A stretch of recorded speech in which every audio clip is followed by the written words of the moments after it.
News ಫಸ್ಟ್ಗೆ ಸ್ವಾಗತ. ಮುಖ್ಯಾಂಶಗಳು. ಕದಂಬ ಬ್ಯೂರೋ ಸುದ್ದಿ ಸ್ಟೋರಿ. ಕಣ್ಮುಚ್ಚಿ ಕುಳಿತ ಅಬಕಾರಿ ಇಲಾಖೆ. ಹಳ್ಳಿಗಳಲ್ಲಿ ಅಕ್ರಮ ಸಾರಾಯಿ ಮಾರಾಟ. ದಂಧೆಕೋರರಿಗಿಲ್ಲ ಪೊಲೀಸರ ಭಯ. ಬಿಜೆಪಿ ನಾಯಕರ ಆರೋಪಗಳು ಕೇವಲ ರಾಜಕೀಯ ಪ್ರೇರಿತ. ಪ್ರಸನ್ನ ನಾಯ್ಕ್. ವಿದ್ಯಾರ್ಥಿಗಳ ಜಗಳಕ್ಕೆ ಕಾಲೇಜಿನಲ್ಲಿ ಉದ್ವಿಗ್ನತೆ. ಕೊಠಡಿಗೆ ನುಗ್ಗಿ ಹಲ್ಲೆ ನಡೆಸಿದ ಆರೋಪ. ಜನಜಾಗೃತಿ ಕಾರ್ಯಕ್ರಮ ಯಶಸ್ವಿ. ಇದು ಕದಂಬ ನ್ಯೂಸ್ ಫಸ್ಟ್ ಬ್ಯೂರೋ ಸುದ್ದಿ. ಒಣಗುತ್ತಿರುವ ಕೃಷಿ ಭೂಮಿ. ಮಳೆ ಇಲ್ಲದೆ ಕರಾವಳಿ ರೈತರು ಕಂಗಾಲು. ಸಾಗರದಲ್ಲಿ ಕಾಣೆಯಾದ ಯುವಕ ನಿರಂಜನ್ ಬ್ರಹ್ಮಾವರ. ಉಡುಪಿಯಲ್ಲಿ ಹುಡುಕಾಟ. ಒಂದು ಕಡೆ ಗ್ಯಾರಂಟಿ ಯೋಜನೆ ಬಳಸಿಕೊಳ್ತಾರೆ, ಇನ್ನೊಂದು ಕಡೆ ಅದೇ ಯೋಜನೆ ಬಗ್ಗೆ ತೆಗಳುತ್ತಾರೆ. ಇದು ಬಿಜೆಪಿಗರ ಮನಸ್ಥಿತಿ. ಸುಮಾ ಉಗ್ರಾಣ್ಕರ್. ಅಂಡಗಿ ಗುರುಮಠಕ್ಕೆ ಭೇಟಿ ನೀಡಿದ ಶಾಸಕ ಭೀಮಣ್ಣ ನಾಯ್ಕ್. ಅಡಿಕೆ ಮಾರಾಟ ಪ್ರಕ್ರಿಯೆಯಲ್ಲಿ ಆಗುತ್ತಿರುವ ತೊಂದರೆಗಳ ಮತ್ತು ಕೃಷಿಕರಿಗೆ ಹಾಗೂ ಸಹಕಾರಿ ಸಂಘಗಳಿಗೆ ಅಗತ್ಯ ಸೌಲಭ್ಯಗಳ ಕುರಿತು ಸಭೆ ನಡೆಯಿತು.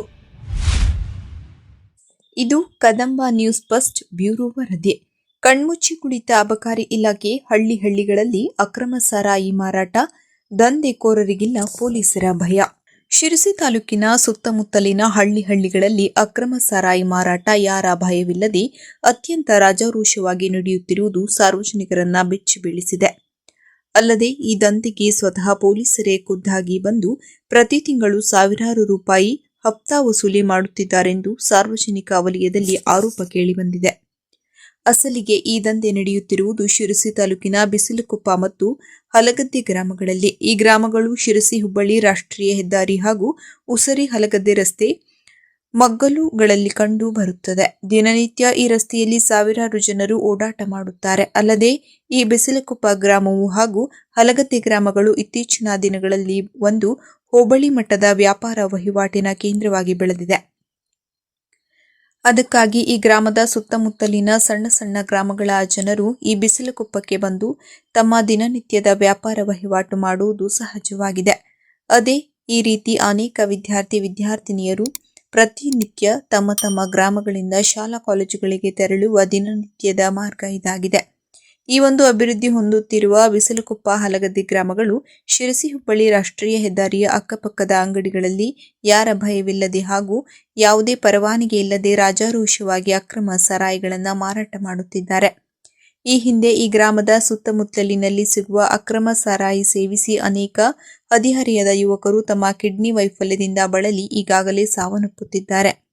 ಆದುದರಿಂದ ಅಕ್ರಮ ಸಾರಾಯಿ ಮಾರಾಟ ಮಾಡುವವರ ವಿರುದ್ಧ ಸಂಬಂಧಿಸಿದ ಅಧಿಕಾರಿಗಳಾಗಲಿ ಮತ್ತು ಪೊಲೀಸರಾಗಲಿ ಯಾವುದೇ ಕ್ರಮ ತೆಗೆದುಕೊಳ್ಳುತ್ತಿಲ್ಲ ಎಂದು ಆಗ್ರಹಿಸಿದ್ದಾರೆ.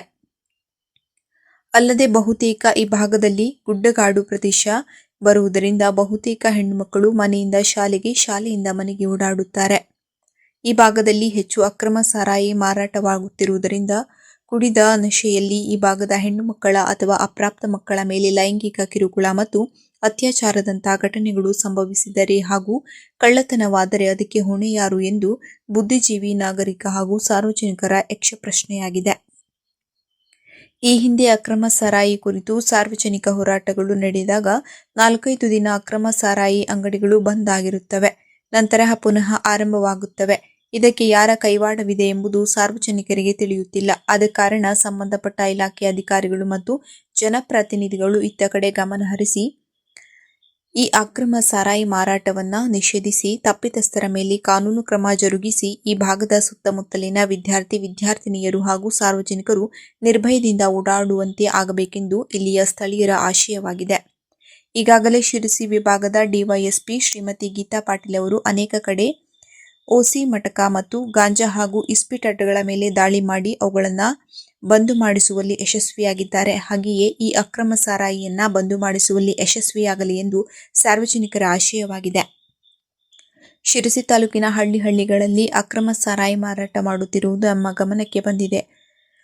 ಏನು ಪರವಾನಗಿ ಇಲ್ಲದೆ ಅಕ್ರಮ ಸಾರಾಯಿ ಮಾರಾಟ ಮಾಡುವವರ ವಿರುದ್ಧ ಪೊಲೀಸ್ ಇಲಾಖೆ ಖಂಡಿತ ಕ್ರಮ ಕೈಗೊಳ್ಳಲಾಗುತ್ತದೆ ಮತ್ತು ಎಕ್ಕಂಬಿ, ಬಿಸಿಲಕೊಪ್ಪ, ಶಿರಸಿ, ಹುಬ್ಬಳ್ಳಿ ರಾಷ್ಟ್ರೀಯ ಹೆದ್ದಾರಿಯ ಅಕ್ಕಪಕ್ಕದ ಅಂಗಡಿಗಳಲ್ಲಿ ಅನುಮತಿ ಇಲ್ಲದೆ ಅಕ್ರಮ ಸಾರಾಯಿ ಮಾಡುವವರ ಸೂಕ್ತ ಕ್ರಮ ಕೈಗೊಳ್ಳಲಾಗುವುದು ಮತ್ತು ಹೆಣ್ಣು ಮಕ್ಕಳಿಗೆ ಯಾವುದೇ ರೀತಿಯ ತೊಂದರೆಯಾಗದಂತೆ ಬೀಟ್ ಪೊಲೀಸ್ ವ್ಯವಸ್ಥೆಯನ್ನು ಬಲಪಡಿಸಲಾಗುವುದು ಎಂದು ಶ್ರೀಮತಿ ಗೀತಾ ಪಾಟೀಲ್, ಡಿವೈಎಸ್ಪಿ ಶಿರಸಿ ಇವರು ತಿಳಿಸಿದ್ದಾರೆ. ಪ್ರಜಾಪ್ರಭುತ್ವದ ಬಲ, ಮತದಾರರ ಪಾಲ್ಗೊಳ್ಳುವಿಕೆ. ಇಎಸ್ಐಆರ್ ವಿಶೇಷ ಮತದಾರರ ತೀವ್ರ ಪರಿಷ್ಕರಣೆ, ಮತದಾರರ ಜಾಗೃತಿ ಅಭಿಯಾನ. ಗ್ರಾಮ ಪಂಚಾಯತ್ ಬದನಗೋಡು, ಶಿರಸಿ ತಾಲೂಕು, ಉತ್ತರ ಕನ್ನಡ ಜಿಲ್ಲೆ. ಪ್ರತಿಯೊಬ್ಬ ಅಕ್ಷರ ನಾಗರಿಕ ಮತದಾರರ ಪಟ್ಟಿಯಲ್ಲಿ ತಮ್ಮ ಹೆಸರನ್ನ ಕಡ್ಡಾಯವಾಗಿ ನೋಂದಾಯಿಸಿಕೊಳ್ಳಿ. ನಿಮ್ಮ ಹಕ್ಕು, ನಿಮ್ಮ ಭವಿಷ್ಯ. 18 ವರ್ಷ ಪೂರ್ಣಗೊಂಡ ಪ್ರತಿಯೊಬ್ಬರು ಮತದಾರರಾಗಿ ನೋಂದಾಯಿಸಿ. ಮತದಾರರ ಪಟ್ಟಿಯಲ್ಲಿ ನಿಮ್ಮ ಹೆಸರು ಇದೆಯೇ ಎಂದು ಪರಿಶೀಲಿಸಿ. ಹೆಸರು, ವಿಳಾಸ, ವಯಸ್ಸು ಅಥವಾ ಫೋಟೋ ತಿದ್ದುಪಡಿ ಇದ್ದರೆ ಅರ್ಜಿ ಸಲ್ಲಿಸಿ. ಸ್ಥಳಾಂತರಗೊಂಡಿದ್ದರೆ ಹೊಸ ವಿಳಾಸಕ್ಕೆ ಮತದಾರರ ಪಟ್ಟಿಯಲ್ಲಿ ಹೆಸರು ವರ್ಗಾಯಿಸಿಕೊಳ್ಳಿ. ಮೃತರಾದ ಮತದಾರರ ಹೆಸರನ್ನ ತೆಗೆದುಹಾಕಲು ಮಾಹಿತಿ ನೀಡಿ. ಮತದಾನವು ಪ್ರತಿಯೊಬ್ಬ ನಾಗರಿಕನ ಸಂವಿಧಾನಬದ್ಧ ಹಕ್ಕು ಮತ್ತು ಕರ್ತವ್ಯ. ಮತದಾರರ ಪಟ್ಟಿಯಲ್ಲಿ ಹೆಸರು ಇದ್ದರೆ ಮಾತ್ರ ಪ್ರಜಾಪ್ರಭುತ್ವದಲ್ಲಿ ನಿಮ್ಮ ಧ್ವನಿಗೆ ಮೌಲ್ಯ. ಇಂದೇ ಪರಿಶೀಲಿಸಿ, ನಾಳೆ ಹೆಮ್ಮೆಯಿಂದ ಮತ ಚಲಾಯಿಸಿ. ನಿಮ್ಮ ಒಂದು ಮತ ಉಜ್ವಲ ಭಾರತದ ನಿರ್ಮಾಣಕ್ಕೆ ಶಕ್ತಿ. ನನ್ನ ಮತ, ನನ್ನ ಹಕ್ಕು, ನನ್ನ ಜವಾಬ್ದಾರಿ. ಮತದಾನ ಮಾಡಿ ದೇಶವನ್ನ ಕಟ್ಟೋಣ. ಜನಜಾಗೃತಿ ಅಭಿಯಾನ. ಗ್ರಾಮ ಪಂಚಾಯತ್ ಬದನಗೋಡು, ಶಿರಸಿ ತಾಲೂಕು, ಉತ್ತರ ಕನ್ನಡ ಜಿಲ್ಲೆ. ಬನ್ನಿ, ನಾವು ಎಲ್ಲರೂ ಮತದಾನದ ಮೂಲಕ ದೇಶದ ಭವಿಷ್ಯ ರೂಪಿಸೋಣ. ಮತದಾರರ ಪಟ್ಟಿಯಲ್ಲಿ ನಿಮ್ಮ ಹೆಸರು ಪ್ರಜಾಪ್ರಭುತ್ವದತ್ತ ಬಲವಾದ ಹೆಜ್ಜೆ. ಎಸ್ಐಆರ್ ಅಂದರೆ ಮತದಾರರ ಪರಿಷ್ಕೃತ ಪಟ್ಟಿಯನ್ನು ತಯಾರಿಸುವ ಬಗ್ಗೆ ಒಂದು ಪ್ರಚಾರ ಆಂದೋಲನವನ್ನು ಗ್ರಾಮ ಪಂಚಾಯತ್ ವತಿಯಿಂದ ನಾವು ಹಮ್ಮಿಕೊಂಡಿದ್ದೇವೆ. ಈ ಒಂದು ಮತದಾರರ ಪಟ್ಟಿ ಪರಿಷ್ಕರಣೆ ಅಂತಂದ್ರೆ ಪ್ರತಿ 10 ವರ್ಷಕ್ಕೊಂದು ಸಾರಿ ಇದು ಮತದಾರರ ಪಟ್ಟಿಯನ್ನು ಸರ್ಕಾರವು ಅಧಿಕೃತವಾಗಿ ಘೋಷಣೆ ಮಾಡುತ್ತದೆ. ಪರಿಷ್ಕರಣೆಯನ್ನು ಮಾಡುವ ಒಂದು ವಿಧಾನವನ್ನು ಎಸ್ಐಆರ್ ಅಂತೇಳಿ ಪರಿಗಣನೆ ಮಾಡಲಾಗುತ್ತೆ. ಪಂಚಾಯತಿ ವ್ಯಾಪ್ತಿಯಲ್ಲಿ ಇರತಕ್ಕಂಥ ಎಲ್ಲ ಮತದಾರರು 18 ವರ್ಷದ ಮೇಲ್ಪಟ್ಟಿರತಕ್ಕಂಥ ಹೊಸ ಮತದಾರ ಆಗಲಿ ಹಳೆ ಮತದಾರರಾಗಲಿ ಇದನ್ನು ತುಂಬಿ ತಮ್ಮ ಎಲ್ಲ ಮತದಾರರ ಒಂದು ಹಕ್ಕನ್ನು ಉಳಿಸಿಕೊಳ್ಳಲು ಗ್ರಾಮ ಪಂಚಾಯತಿಯಿಂದ ಮನವಿ ಮಾಡಲಾಗಿದೆ.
ಮಾಜಿ ಶಾಸಕಿ ರೂಪಾಲಿ ನಾಯ್ಕ್ ಮತ್ತು ಬಿಜೆಪಿ ಜಿಲ್ಲಾಧ್ಯಕ್ಷರು ಹಾಗೂ ಬಿಜೆಪಿ ನಾಯಕರ ಆರೋಪಗಳು, ಹೇಳಿಕೆಗಳು ಕೇವಲ ರಾಜಕೀಯ ಪ್ರೇರಿತವಾಗಿವೆ. ಮುಖ್ಯಮಂತ್ರಿ ಡಿಕೆ ಶಿವಕುಮಾರ್ ಮತ್ತು ಗೃಹ ಸಚಿವರಾದ ಪ್ರಿಯಾಂಕ್ ಖರ್ಗೆ ಅವರು ಪಿಆರ್ಸಿ ಕುರಿತು ಈಗಾಗಲೇ ಸ್ಪಷ್ಟವಾದ ಮಾಹಿತಿಯನ್ನ ನೀಡಿದ್ದಾರೆಂದು ಜಿಲ್ಲಾ ಕಾಂಗ್ರೆಸ್ ಮಾಧ್ಯಮ ವಕ್ತಾರ ಪ್ರಸನ್ನ ನಾಯ್ಕ್ ಹೇಳಿದರು.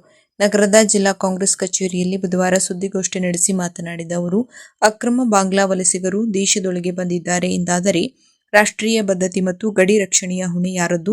ದೇಶದ ಗಡಿಯನ್ನ ಕಾಯುವ ಮತ್ತು ಭದ್ರತೆಯನ್ನ ಒದಗಿಸುವ ಕೇಂದ್ರದ ಬಿಜೆಪಿ ಸರ್ಕಾರ ಜವಾಬ್ದಾರಿಯಾಗಿದೆ. ಹಾಗಾದರೆ ಬಿಎಸ್ಎಫ್ ವೈಫಲ್ಯವೇ ಕಾರಣ ಎಂಬುದನ್ನು ಬಿಜೆಪಿ ಜಿಲ್ಲಾಧ್ಯಕ್ಷರು ಸ್ಪಷ್ಟಪಡಿಸಿದ್ದಾರೆ ಎಂದು ಆರೋಪ ಮಾಡಿದರು. ಅಕ್ರಮ ಬಾಂಗ್ಲಾ ವಲಸಿಗರು ಕರ್ನಾಟಕಕ್ಕೆ ಬಂದಿರುವ ಮಾಹಿತಿ ಇದೆ ಎಂದು ಪತ್ರಿಕೆಗಳಿಗೆ ಹೇಳಿಕೆ ನೀಡಿರುವ ರೂಪಾಲಿ ನಾಯ್ಕ್ ಅವರು ತಮ್ಮ ಬಳಿ ಮಾಹಿತಿ ಇದ್ದಾಗಲೂ ದೂರು ನೀಡಿಲ್ಲ ಏಕೆ ಎಂದು ಪ್ರಶ್ನಿಸಿದರು. ಜಿಲ್ಲಾ ಬಿಜೆಪಿ ರೈತ ಮೋರ್ಚಾ ಅಧ್ಯಕ್ಷ ಅನಂತಮೂರ್ತಿ ಹೆಗಡೆಯವರ ಹೋರಾಟ ಸರಿ ಇದೆ, ಅವರು ಹೋರಾಟ ಮಾಡಲಿ, ಆದರೆ ಶಾಸಕರ ಜನಪರ ಕಾಳಜಿಯನ್ನ ಅಪಹಾಸ್ಯ ಮಾಡಬಾರದು, ಅದು ಅವರಿಗೆ ಶೋಭೆ ತರುವುದಿಲ್ಲ ಎಂದು ಹೇಳಿದರು. ಈ ಸಂದರ್ಭದಲ್ಲಿ ಕಾಂಗ್ರೆಸ್ ಪಕ್ಷದ ಪ್ರಮುಖರಾದ ಜಗದೀಶ್ ಗೌಡ್ರು, ಸುಮಾ ಉಗ್ರಾಣ್ಕರ್, ಜ್ಯೋತಿಗೌಡ, ಶ್ರೀಮತಿ ನಾಯ್ಕ್, ಪ್ರಸನ್ನ ಶೆಟ್ಟಿ, ಭಾಸ್ಕರ್ ಶೆಟ್ಟಿ, ಮಹೇಶ್ ನಾಯ್ಕ್ ಇತರರು ಹಾಜರಿದ್ದರು. ಇವತ್ತು ಪತ್ರಿಕಾಗೋಷ್ಠಿಯನ್ನ ಕರೆದಿರೋ ಉದ್ದೇಶ ಏನು ಹೇಳಿದ್ರೆ, ನಿನ್ನೆ ಮತ್ತು ಮೊನ್ನೆ ಕೆಲವೊಂದಿಷ್ಟು ವಿದ್ಯಮಾನಗಳು ಮತ್ತೆ ವಿರೋಧ ಪಕ್ಷದವರಿಂದ ಒಂದಿಷ್ಟು ಹೇಳಿಕೆಗಳು ಎಲ್ಲ ಕಡೆ ಪ್ರಕಟವಾಗಿದ್ದಾವೆ. ಅದರ ಉದ್ದೇಶದಿಂದ ಇವತ್ತು ನಾವು ಪತ್ರಿಕಾಗೋಷ್ಠಿಯನ್ನ ನಡೆಸ್ತಾ ಇದ್ದೇವೆ. ಮೊನ್ನೆ ಬಿಜೆಪಿಯ ಮಾಜಿ ಶಾಸಕಿ ಮತ್ತೆ ಬಿಜೆಪಿಯ ರಾಜ್ಯ ಉಪಾಧ್ಯಕ್ಷೆ ರೂಪಾಲಿ ನಾಯ್ಕ ಅವರು ಮತ್ತೆ ಬಿಜೆಪಿಯ ಜಿಲ್ಲಾಧ್ಯಕ್ಷರು ಎಲ್ಲ ಸೇರಿ ಕಾರವಾರದಲ್ಲಿ ಅವರ ಪ್ರಮುಖ ನಾಯಕರೆಲ್ಲ ಸೇರಿ ಕಾರವಾರದಲ್ಲಿ ಒಂದು ಪತ್ರಿಕಾಗೋಷ್ಠಿಯನ್ನು ಮಾಡಿದ್ದಾರೆ. ಆ ಪತ್ರಿಕಾಗೋಷ್ಠಿಯಲ್ಲಿ ಅವರ ಹೇಳಿಕೆಗಳೇನು ಅಂತಂದ್ರೆ, ಅಕ್ರಮ ಬಾಂಗ್ಲಾ ವಲಸಿಗರಿದ್ದಾರೆ, ಅವರಿಗೆ ಇಲ್ಲಿಯ ಸರ್ಕಾರ SIR ಅಲ್ಲಿ ಮತದಾರರ ಪಟ್ಟಿಯಲ್ಲಿ ಸೇರಿಸೋದಕ್ಕೆ ಹುನ್ನಾರ ನಡೀತಾ ಇದೆ.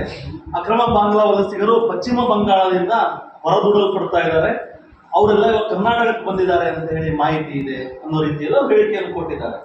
ಪಶ್ಚಿಮ ಬಂಗಾಳದಲ್ಲಿರುವಂಥದ್ದು ಬಿಜೆಪಿ ಸರ್ಕಾರ, ಆಮೇಲೆ ಬಾಂಗ್ಲಾದೇಶ ಮತ್ತೆ ಭಾರತದ ಗಡಿ ಕಾಯ್ಬೇಕಾಗಿರುವಂಥದ್ದು ಕೇಂದ್ರ ಸರ್ಕಾರದ ಕರ್ತವ್ಯ.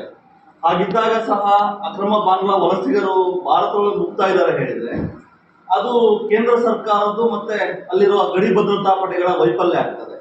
ಅದು ಅವರು ಪ್ರಶ್ನೆ ಮಾಡಬೇಕಾಗಿರೋದು ಕೇಂದ್ರ ಸರ್ಕಾರವನ್ನೇ, ಅವರದ್ದೇ ಸರ್ಕಾರವನ್ನ. ಅವರು ಅದನ್ನು ರಾಜ್ಯ ಸರ್ಕಾರದ ಮೇಲೆ ಗೂಬೆ ಕೂರಿಸುವಂತ ಒಂದು ಪ್ರಯತ್ನವನ್ನು ಮಾಡ್ತಾ ಇದ್ದಾರೆ.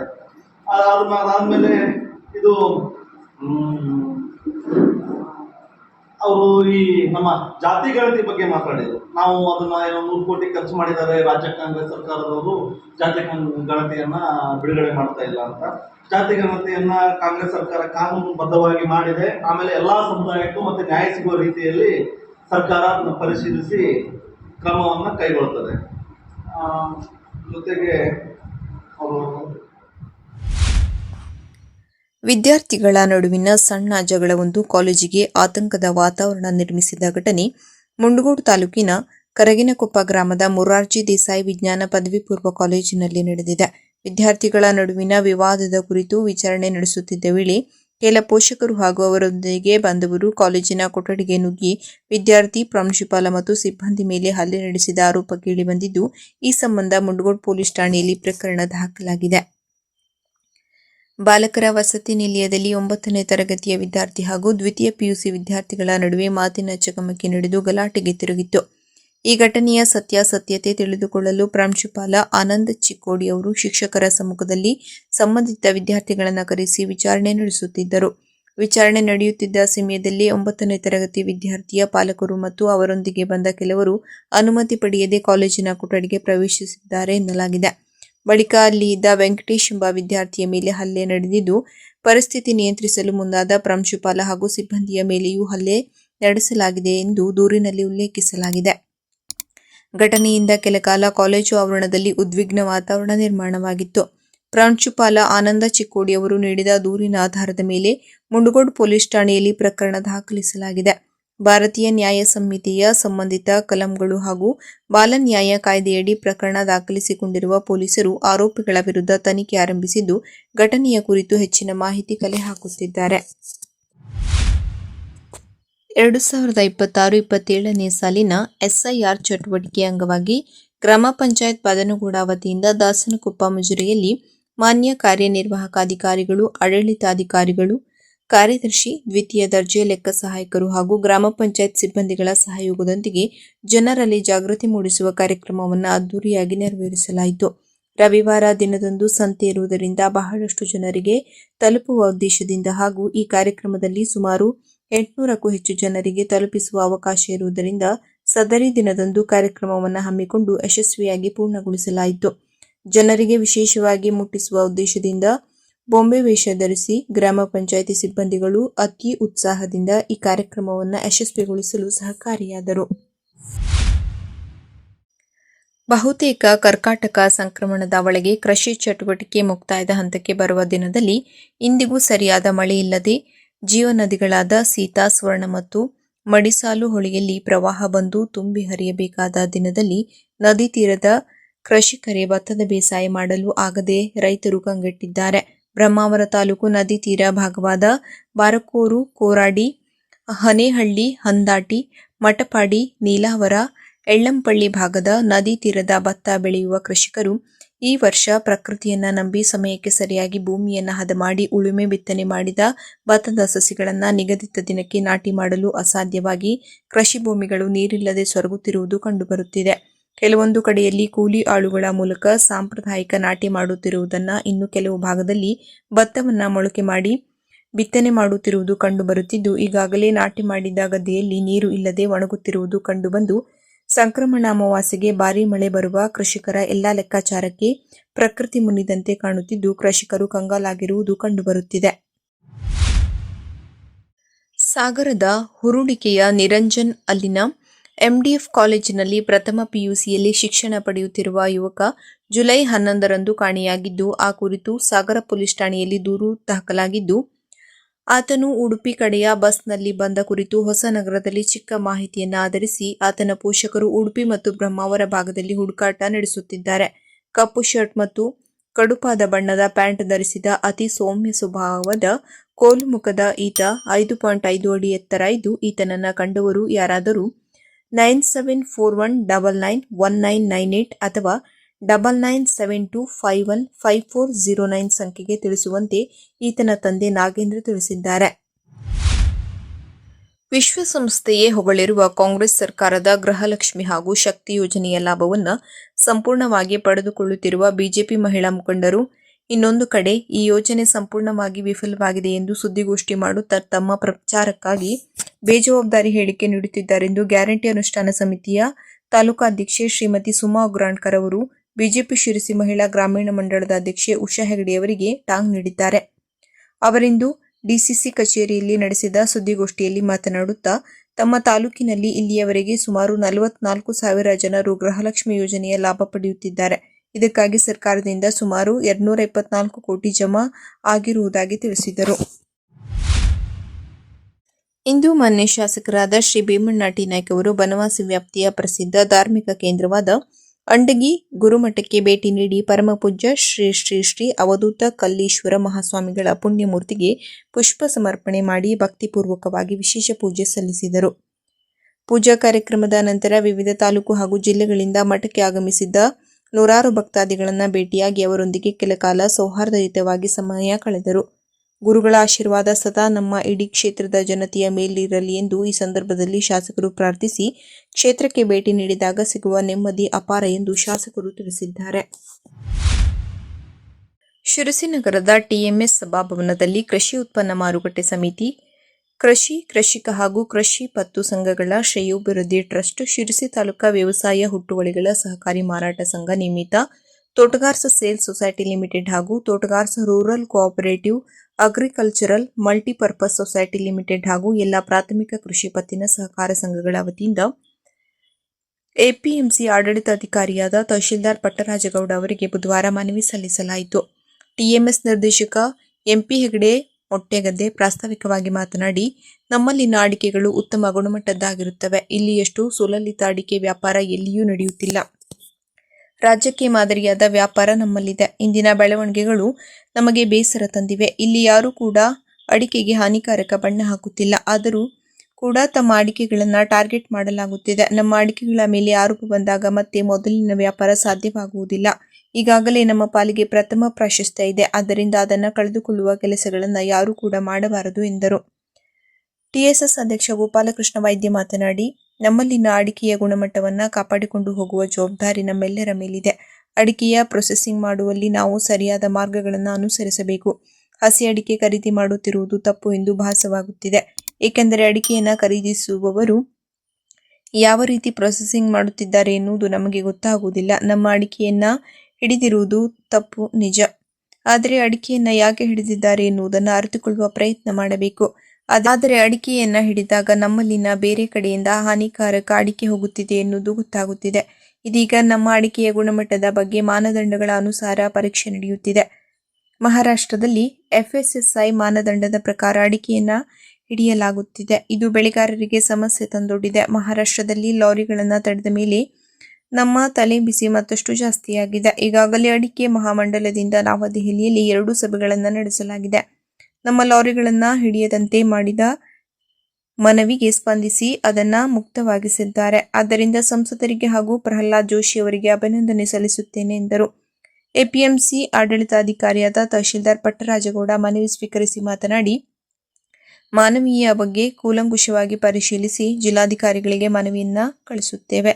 ಬಣ್ಣ ಹಾಕುವ ವಿಷಯವನ್ನ ನಾವು ಇದುವರೆಗೂ ಕೇಳಿರಲಿಲ್ಲ. ಇಂತಹ ಕೆಲಸವನ್ನು ಕೂಡ ಮಾಡುವವರಿದ್ದಾರೆ ಎನ್ನುವುದು ದುರದೃಷ್ಟಕರ. ಆದ್ದರಿಂದ ಇದರ ಬಗ್ಗೆ ಕೂಡಲೇ ಕ್ರಮ ವಹಿಸಬೇಕಿದೆ ಎಂದರು. ಈ ಸಂದರ್ಭದಲ್ಲಿ ಟಿಎಂಎಸ್ ಅಧ್ಯಕ್ಷ ಜಿಟಿ ಹೆಗಡೆ ತಟ್ಟಿಸರ, ಟಿಆರ್ಸಿ ಅಧ್ಯಕ್ಷರಾದ ರಾಮಕೃಷ್ಣ ಹೆಗಡೆ ಕಡವೆ, ಎಪಿಎಂಸಿ ಕಾರ್ಯದರ್ಶಿ ಎಂ ರವಿಚಂದ್ರನ್, ಪ್ರವೀಣ್ ಗೌಡ ಪಾಟೀಲ್ ತೆಪ್ಪಾರ್ ಉಪಸ್ಥಿತರಿದ್ದರು.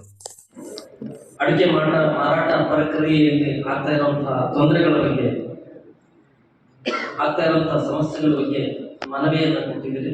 ಇದ್ರ ಬಗ್ಗೆ ಕೂಲಂಕುಷವಾಗಿ ಪರಿಶೀಲನೆ ಮಾಡೋದ್ರ ಜೊತೆಗೆ ನಮ್ಮ ಮಾನ್ಯ ಸೆಕ್ರೆಟರಿ ಅವ್ರ ಜೊತೆಗೆ ಮಾತಾಡೋದ್ರ ಜೊತೆಗೆ ನೀವೇನು ಮನವಿಯನ್ನು ಕೊಟ್ಟಿದ್ದೀರ, ಎಲ್ಲಿ ಸಮಸ್ಯೆ ಆಗಿದೆ ಅವರು ಅಲ್ಲಿಗೆ ತಲುಪೋತರ ಮಾನ್ಯ ಜಿಲ್ಲಾಧಿಕಾರಿಗಳ ಮುಖಾಂತರ ನಾವು ನಿಮ್ಮ ಮನವಿಯನ್ನ ಇವತ್ತೇ ನಾವು ಕಳಿಸುವಂತ ವ್ಯವಸ್ಥೆಯನ್ನ ನಾವು ಮಾಡ್ತೀವಿ. ನನಗೆ ಈ ತರ ಎಲ್ಲ ಆಗ್ತದೆ ಅಂತ ಗೊತ್ತಿರಲಿಲ್ಲ. ಬಣ್ಣವನ್ನು ಹಾಕಿ ಅದನ್ನ ನಮ್ಮ ಗುಣಮಟ್ಟಕ್ಕೆ, ನಮ್ಮ ಅಡಿಕೆಯ ಗುಣಮಟ್ಟಕ್ಕೆ ತೊಂದರೆಯನ್ನ ಕೊಡೋದಕ್ಕೂ ಒಂದಿಷ್ಟು ಜನ ಹುಡ್ಕೊಂಡಿದ್ದಾರೆ ಅನ್ನೋಂಥ ವಿಚಾರ ನನಗೆ ಗೊತ್ತಿರಲಿಲ್ಲ. ಕೇಳಿ ನಿಜವಾಗೂ ವಿಷಾದ ಅಂತ ಅನ್ನಿಸ್ತು. ಯಾಕಂದ್ರೆ ಅಡಿಕೆ ಬೆಳೆ ಅಂತ ಶುರುವಾಗಿದ್ದೆ ನಾನು ನೋಡೋದಿಲ್ಲ. ನಾನು ಸಣ್ಣ ಹುಡುಗ ಇದ್ದಾಗಿನಿಂದ ನೋಡಿದ್ದು ಅಡಿಕೆ ಬೆಳೆ ಅಂತ ಶುರುವಾಗಿದ್ದೆ ನಮಗೆ ಸಿರ್ಸಿ, ಸಿದ್ದಾಪುರ, ಯಲ್ಲಾಪುರ ಕಡೆ ಅಂತ ಆದ್ರೆ ಅಡಿಕೆ ಅಂತ. ನಮ್ಮ ಕಡೆ ಎಲ್ಲ ಅಡಿಕೆ ಬೆಳೆದ್ರು, ಶಿಕಾರಿಪುರ ಅಥವಾ ಶ್ರೀರಾಮಪುರ ಕಡೆ ಎಲ್ಲ ಅಡಿಕೆ ಬೆಳೆದ್ರು, ಅಡಿಕೆ ತೋಟ ಹಾಕಿದ್ದಾರೆ ಅಂತಂದ್ರೆ ನೋಡಕ್ ಹೋಗ್ತಾ ಇದೆ. ಆ ಥರದ ವಾತಾವರಣ ಐತಿ. ಇವತ್ತು ಎಲ್ಲ ಕಡೆ ಆಗಿದೆ. ಆದರೆ ಈ ಗುಣಮಟ್ಟ ಎಲ್ಲ ಕಡೆ ಬರ್ತದೆ ಅನ್ನೋದು ಸುಳ್ಳು. ಸೊ ಇಂಥ ಸಂದರ್ಭದಲ್ಲಿ ವ್ಯತ್ಯಾಸ ಆಗಿ ಸಿರ್ಸಿ ಅಡಿಕೆಗೆ ಅಪಮಾನ ಮಾಡುವಂತಹ ಒಂದು ಪ್ರಯತ್ನವನ್ನ ಯಾರು ಮಾಡಿದ್ದಾರೆ ಅದರ ಬಗ್ಗೆನೂ ಕೂಡ ನಾವು ಅಗತ್ಯ ಕ್ರಮಗಳನ್ನ ತೆಗೆದುಕೊಳ್ತೇವೆ.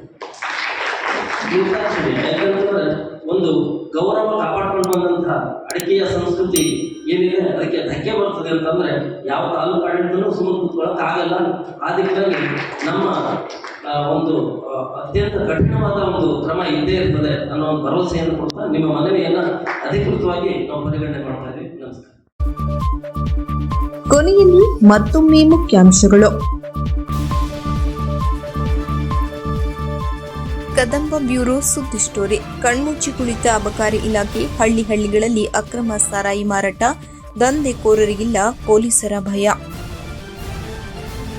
ಬಿಜೆಪಿ ನಾಯಕರ ಆರೋಪಗಳು ಕೇವಲ ರಾಜಕೀಯ ಪ್ರೇರಿತ. ಪ್ರಸನ್ನ ನಾಯ್ಕ್.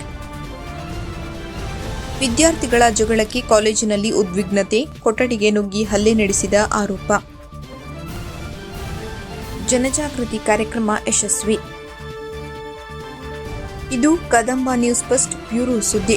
ಒಣಗುತ್ತಿರುವ ಕೃಷಿ ಭೂಮಿ, ಮಳೆ ಇಲ್ಲದೆ ಕರಾವಳಿ ರೈತರು ಕಂಗಾಲು. ಸಾಗರದಲ್ಲಿ ಕಾಣೆಯಾದ ಯುವಕ ನಿರಂಜನ್ ಬ್ರಹ್ಮಾವರ. ಉಡುಪಿಯಲ್ಲಿ ಹುಡುಕಾಟ. ಒಂದು ಕಡೆ ಗ್ಯಾರಂಟಿ ಯೋಜನೆ ಬಳಸಿಕೊಳ್ತಾರೆ, ಇನ್ನೊಂದು ಕಡೆ ಅದೇ ಯೋಜನೆ ಬಗ್ಗೆ ತೆಗಳುತ್ತಾರೆ. ಇದು ಬಿಜೆಪಿಗರ ಮನಸ್ಥಿತಿ. ಸುಮಾ ಉಗ್ರಾಣ್ಕರ್. ಅಂಡಗಿ ಗುರುಮಠಕ್ಕೆ ಭೇಟಿ ನೀಡಿದ ಶಾಸಕ ಭೀಮಣ್ಣ ನಾಯ್ಕ್. ಅಡಿಕೆ ಮಾರಾಟ ಪ್ರಕ್ರಿಯೆಯಲ್ಲಿ ಆಗುತ್ತಿರುವ ತೊಂದರೆಗಳ ಮತ್ತು ಕೃಷಿಕರಿಗೆ ಹಾಗೂ ಸಹಕಾರಿ ಸಂಘಗಳಿಗೆ ಅಗತ್ಯ ಸೌಲಭ್ಯಗಳ ಕುರಿತು ಸಭೆ ನಡೆಯಿತು. ಕದಂಬ ನ್ಯೂಸ್ ಫಸ್ಟ್, ನಿರ್ಭೀತಿಯಿಂದ ನಿಮ್ಮ ಪರವಾಗಿ.